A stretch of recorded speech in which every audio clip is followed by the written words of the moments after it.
Hello guys, আসসালামু আলাইকুম। Welcome back to my another new video. তো কেমন আছো তোমরা সবাই? আশা করি তোমরা সকলে ভালো আছো। তো গাইজ, আজকের ডেলি কম্বো কার্ড হচ্ছে এখানে। প্রথমে ক্লিক করো ডেলি কম্বো কার্ডে। তারপর গাইজ আজকের 1 নম্বর কার্ড হচ্ছে এখানে। এখানে ওয়েব 3-তে যাও।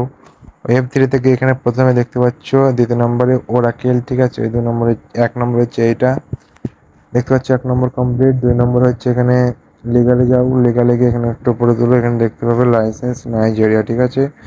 এটা হচ্ছে 2 নম্বর, এটা কিনে নিয়ে চলো। দেখতে পাচ্ছ 2 নম্বরটি কিনে নিলাম। আর কি ডেলি কম্বো দুটো কমপ্লিট। এটা 3 নম্বর হচ্ছে এখানে স্পেশালে যাও। স্পেশালে গিয়ে এখানে উপরে তোলো। এখানে দেখতে পাবে, তোলো উপরে তোলো। পরে এই এখানে দেখতে পাচ্ছ হ্যাঁ ইউটিউব চ্যানেল, ঠিক আছে। এটা হচ্ছে 3 নম্বর। চলো এটা কিনে নেই। দেখতে পাচ্ছ আজকের ডেলি কম্বো কার্ড কমপ্লিট, ঠিক আছে। তো গাইস, ভিডিওটি ভালো লাগলে লাইক কমেন্ট শেয়ার করে দেখাচ্ছে পরের ভিডিওতে। আসসালামু আলাইকুম, ভালো থাকবেন সবাই।